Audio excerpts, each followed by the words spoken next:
शब्दांनीच one way पेटतात, नुसत्या हुंकाराने डोंगर पेटताना पाहिलेत मी. आणि जैन झीच्या उद्रेकापुढे शेजारच्या व्यवस्थेचे वस्त्रहरण होताना पाहिले. जैन झीच्या उद्रेकापुढे शेजारच्या व्यवस्थेचं वस्त्रहरण होताना पाहिलं मी. ही व्यवस्था गढूळ नव्हती हो, ही व्यवस्था गढूळ नव्हती, पण इथल्या काही झाकण झुल्यांनी तिला गढूळ केलं.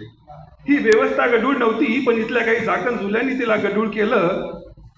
इथे जेव्हा जेव्हा बदलासाठी उठाव झाला, बदलासाठी उठाव झाला, इथल्या सत्तापासू जमातीनं ठरून त्याचं पाणीपत केलं.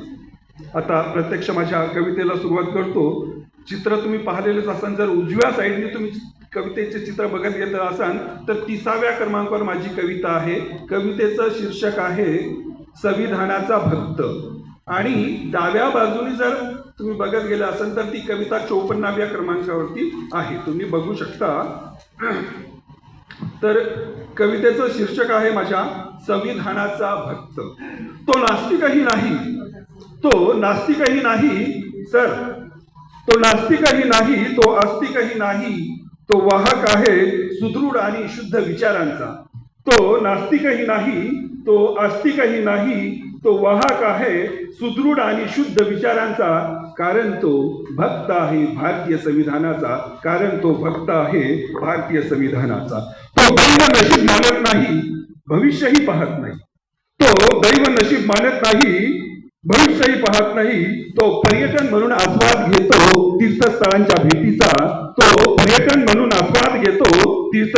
भेटीचा, कारण तो भक्त आहे भारतीय संविधानाचा, कारण तो श्रद्धाळू भक्त आहे भारतीय संविधानाच्या.